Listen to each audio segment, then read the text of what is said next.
Good morning दोस्तों और भाइयों। हमारे यूट्यूब चैनल ज्ञान का सागर में आप सबका स्वागत है। आज आप सीखेंगे अपवर्त्य, समापवर्त्य और लघुत्तम समापवर्त्य। पहले आप अपवर्त्य निकालना सीखेंगे, फिर उसी से आप समापवर्त्य निकालना सीखेंगे और समापवर्त्य जब निकालना सीख जाएंगे तो उसी से हम लघुत्तम समापवर्त्य निकालना सीखेंगे। तो दोस्तों सबसे पहले चलिए हम अपवर्त्य निकालना सीखते हैं। तो एक एग्जाम्पल लेते हैं। चलिए, एक संख्या 6 है और दूसरी संख्या 9 है। अब इस 6 और 9 के हम अपवर्त्य निकालेंगे। तो दोस्तों सबसे पहले आपको हम बता दें अपवर्त्य का मतलब होता क्या है। तो अपवर्त्य का मतलब होता है गुणज, यानी गुणा से जन्मी संख्याएं। तो जैसे 6 के अपवर्त्य, 6 के अपवर्त्य, तो 6 में किसी भी संख्या से आप गुणा कर दीजिए तो वो 6 का अपवर्त्य होगा। तो जैसे 6 में हम 1 से गुणा करेंगे तो 6, 6 में 2 से गुणा करेंगे तो हो जाएगा 12, ऐसे 6 तिरिक 18, 6 चौक 24, 6 पंचे 30, छकोक 36, 6 सत्ते 42, 6 अट्ठे 48। ऐसे आप गुणा करेंगे तो दिन रात आप गुणा करते ही रह जाएंगे और 6 के अपवर्त्य ख़त्म नहीं होंगे। तो ऐसे हम लगा रहे हैं dot dot dot dot dot, यानी 6 के ये अपवर्त्य हैं। यानी 6 में 1 2 3 4 5 6 ऐसे करके हमने गुणा कर दिया तो जो हमें संख्या प्राप्त हुई वो क्या है, 6 के अपवर्त्य हैं। उसी तरह हम 9 के अपवर्त्य निकालेंगे। 9 के अपवर्त्य, तो 9 में भी हम 1 2 3 4 5 6 ऐसे गुणा करते जाएंगे।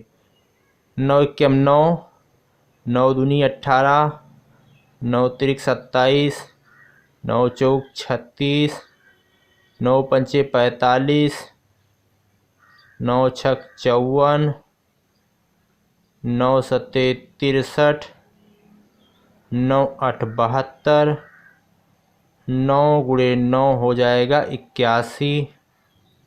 ऐसे आप dot dot dot dot dot आप दिन भर निकालते रह जाएंगे। तो यह है दोस्तों अपवर्त्य निकालना। तो चलिए अब हम समापवर्त्य निकालना सीखेंगे। तो समापवर्त्य निकालना सीखिए। 6 और 9 के समापवर्त्य। तो दोस्तों समापवर्त्य क्या होता है। समापवर्त्य दो शब्दों से मिलकर बना है, सम और अपवर्त्य, यानी ऐसे अपवर्त्य जो समान रूप से उभयनिष्ठ हों, यानी 6 के अपवर्त्य में भी हों और 9 के अपवर्त्य में भी हों तो वो 6 और 9 के समापवर्त्य होंगे। अब देखिए हम ढूंढते हैं उनको कि कौन से ऐसे अपवर्त्य हैं जो उभयनिष्ठ हैं, जो कॉमन हैं, यानी जो 6 के अपवर्त्य में भी हैं और 9 के भी अपवर्त्य में हैं, तो वो समान रूप से दोनों में है तो उन्हें हम लिख लेंगे। तो 6 इसमें नहीं है, 12 इसमें है तो इसमें नहीं है, 18 इसमें तो इसमें भी है। चलिए एक पकड़ में आ गया 18, यानी 6 और 9 का जो पहला समापवर्त्य है वो है 18। चलिए हम दूसरा देखते हैं। 24 है, नहीं है, इसमें इसमें नहीं है। दोस्तों इसको आप ढूंढिए मत, एक एक करके आप निकाल सकते हैं। कैसे, देखिए एक 18 है तो 18 का दूना करेंगे 36 होगा, 18 तिया 54 फिर होगा। तो हम दूसरा ढूंढेंगे तो इस तरह के करके आप ढूंढिए मत, इसी में गुणा कर दीजिए, यानी 36 अब होगा। भाई वैसे हम 24 ढूंढ रहे हैं, नहीं है, 30 ढूंढ रहे हैं, नहीं है, 36 ढूंढेंगे, कहीं ना कहीं हमको मिल जाएगा। तो ये 18 मिला और उसके बाद 36 होगा, 18 तिया 54 होगा, ऐसे डाट डाट करके हमको मिलता जाता। तो दूसरा जो मिला 36 है। ऐसे करके हम ढूंढते चले जाएंगे तो हमें मिलता जाएगा। तो यह है दोस्तों 6 और 9 के समापवर्त्य। अब हम 6 और 9 के लघुत्तम समापवर्त्य निकालेंगे। लघुत्तम समापवर्त्य।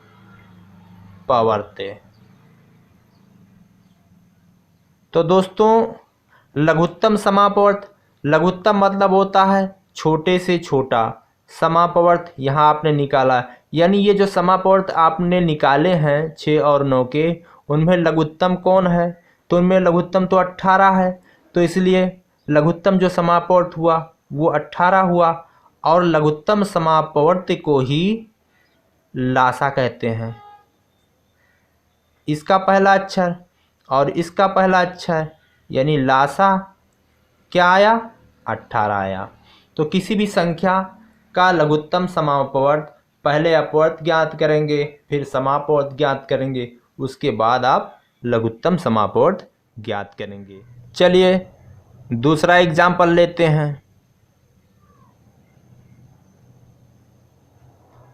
चलिए अब की बार हम 3 संख्याएं ले रहे हैं, 12, 18 और 24। अब सबसे पहले हम इसके अपवर्त निकालेंगे, तो 12 के अपवर्त्य, तो 12 के जो अपवर्त होंगे आप गुणा करिए 1 से, 12 2 से गुणा करेंगे 24, ऐसे 12 3 36, 12 चौक 48, 12 पंचे 60, 12 छक 72, 12 सत्ते 84, 12 अट्ठे 96, ऐसे डाट डाट डाट डाट आप निकालते चले जाएंगे। इसी तरह हम 18 के अपवर्त निकालते हैं, तो 18 एकम 18, 18 दूना 36, 18 तिया 54, 18 चौके 72, 18 पंचे 90, 18 छक्का 108, 18 सत्ते 126, 18 अट्ठे 144, ऐसे आप डाट डाट निकालते चले जाएंगे। चलिए उसके बाद हम 24 के अपवर्त निकाल रहे हैं, 24 के अपवर्त।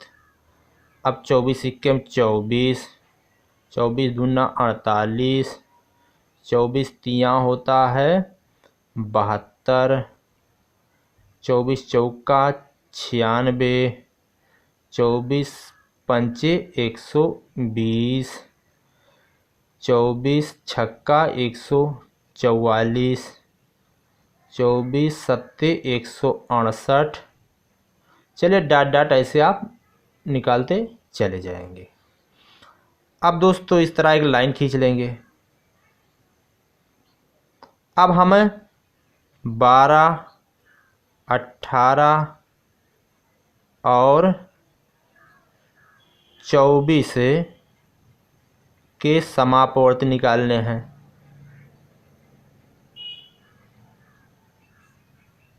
तो चलिए अब जो अपवर्त उभयनिष्ठ हों यानी तीनों के अपवर्त में हों तो उसको हम यहाँ लिख लेंगे। तो 12 इसमें है, इसमें नहीं है। 24 इसमें था लेकिन इसमें देख रहे हैं नहीं है। 36 इसमें है, इसमें है, इसमें नहीं है। 48 इसमें है, इसमें है। अच्छा तो 60 इसमें है, इसमें नहीं है ना, तो इसमें है। 72 इसमें है, इसमें है और इसमें है। तो चलिए दोस्तों ये अपवर्त ये इसमें भी और इसमें भी, यानी जो 12, 18 और 24 का जो पहला समापवर्त मिला हमको वो आया 72। अब दूसरा जो समापवर्त होगा, अब इसमें ढूंढना नहीं है आपको, 72 का जो दूना करेंगे तो 72 का दूना क्या होगा? 2 दूना 4 और 2 सते 14, 144। अब हम यहाँ अगर 12 के अपवर्त निकालते और अपवर्त निकालते अभी 144 आता तो वो भी क्या होता? उभयनिष्ठ होता। इसी तरह 72 का तिया करेंगे, 3 गुना करेंगे तो वो जो यहाँ पे आएगा वो भी इसका समापवर्त होगा। तो हमको यहाँ ज़्यादा समापवर्त की ज़रूरत नहीं है, हमें केवल जो सबसे छोटी समापवर्त है उसी की ज़रूरत है। अब हमको निकालना क्या है, 12, 18 और 24 का लघुत्तम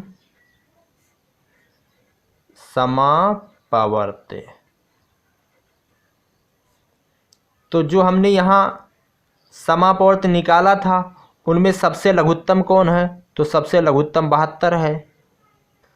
तो इसलिए क्या आया, लघुत्तम जो समापवर्त आया वो 72 आया, और लघुत्तम समापवर्त को ही क्या कहते हैं, लासा कहते हैं। तो दोस्तों ये थी लघुत्तम समापवर्त ज्ञात करने की अपवर्त विधि। अब हम ये जानते हैं कि लघुत्तम समापवर्त कहते किसे हैं। तो लघुत्तम समापवर्त वह छोटी सी छोटी संख्या होती है जो दी गई संख्याओं से पूर्णतया विभाजित हो जाती है। जैसे हमने यहाँ 12, 18 और 24 का लासा जो निकाला वो 72 आया। अब ये जो 72 है ये छोटी सी छोटी संख्या है, यानी इससे छोटी कोई भी दूसरी संख्या आपको नहीं प्राप्त होगी जो ये दी गई संख्याएं 12, 18 और 24 इनसे पूर्णतया विभाजित हो जाए। आप भाग दे करके देख लें, 12 छक 72, 72 12 से भी विभाजित हो रही है, 18 चौके 72, 18 से भी हो रही है, 24 तियाँ 72, 24 से भी हो रही है। तो ये 72, 12, 18 और 24 से पूर्णतया विभाजित होने वाली सबसे छोटी संख्या है।